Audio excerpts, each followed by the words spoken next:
Let me also look at this one here, because I absolutely adore this photograph. But the problem that we have with this photograph is that if you put testimonial here, you're kind of cramping it into the corner. Center aligned image doesn't work in this case with the testimonial on the side because it ruins the symmetry.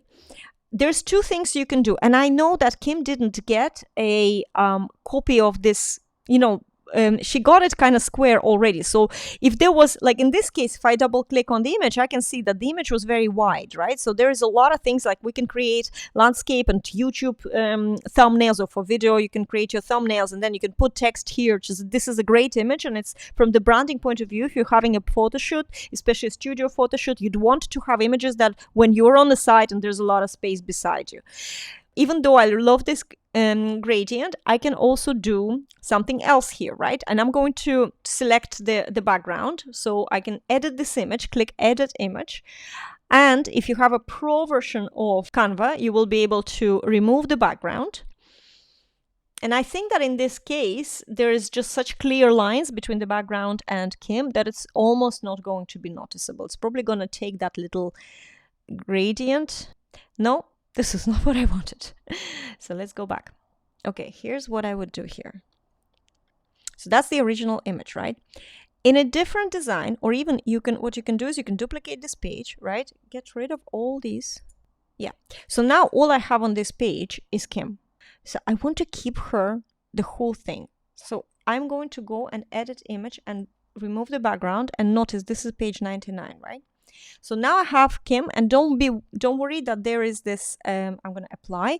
Don't worry that there is this background here. So what I'm going to do is I'm going to go share, download, choose a PNG and click here, transparent background, and then all pages. I don't want all pages, so I'm going to unclick here, scroll all the way in the back, and just say testimonial page 99. Like here it says 99, right? Done, download. What I'm going to do is I'm going to click on the left-hand side uploads. I'm going to save it into my download folder, and now I'm going to upload. If you see in my downloads folder, there is no green. So it only downloaded Kim. So it's actually kind of handy. Go and do your cutouts. We can cut out Kim out of here so she can have, different background. Look, this looks very funky. So this is a background. I want to delete Kim as a background. And now I'm just going to click on her in my uploads. I don't want, if I drag her, she can become a background again. If that happens, delete the background and start again. So now I just want her as an image, not as a background. No, I'm going to drag her, and now I have exactly the same image of Kim, right? Maybe a little bit, exactly the same, but I have control of moving her on my screen, right? So if I had this testimonial, I can change the background here. Although green looks amazing, but I can even put the white, I can put gray, I can put, what's Kim's colors here? Peach, purple, yeah? See, we have versatility now. So maybe for some other situations, for example, even in here, we can just use Kim's image like this, as is, right?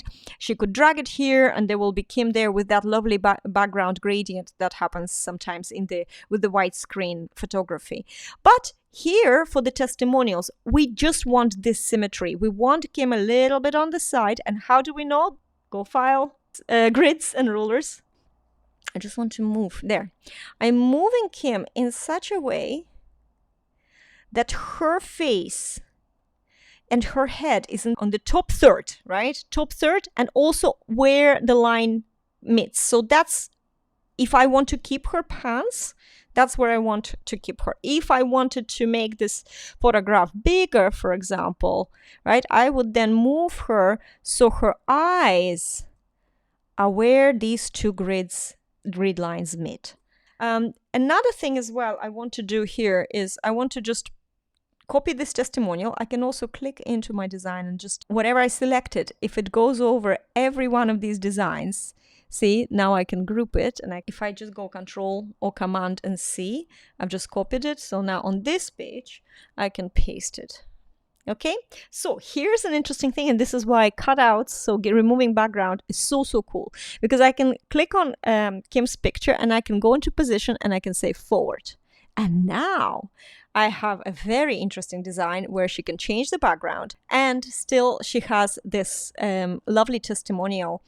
What I want to do here as well, and this is very important for me, just to make sure that there's more space around the white, right? So I want to take this, I want to move this a little bit, like this maybe, and then I will move Kim a little bit back, check with my grid lines that she is here, because that just looks really nice. So my eyes are drawn to her and drawn to the testimonial, you know, and she's not covering anything here. It actually creates a really, really nice effect.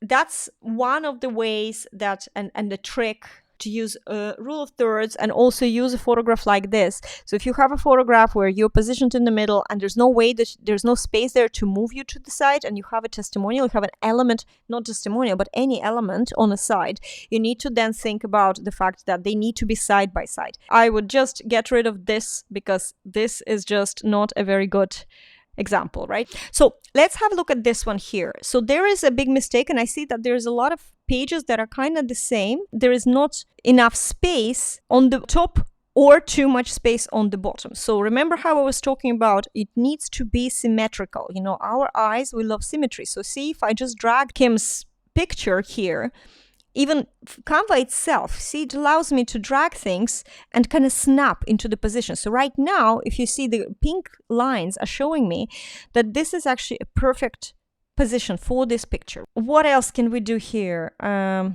Change, again, very, very small testimonial. It just feels so, so small. So make this white a little bit bigger, even if you have a smaller testimonial. Bring this back. I have them back. Great. And so now I want to see, this is 19.7. Let's check what we decided to use. We decided to use 30.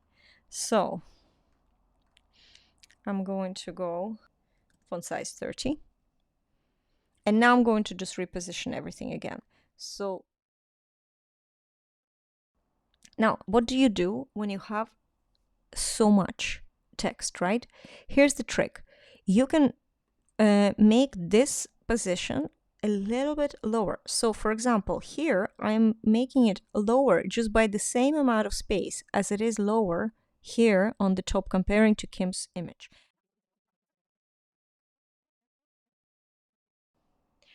And now I want to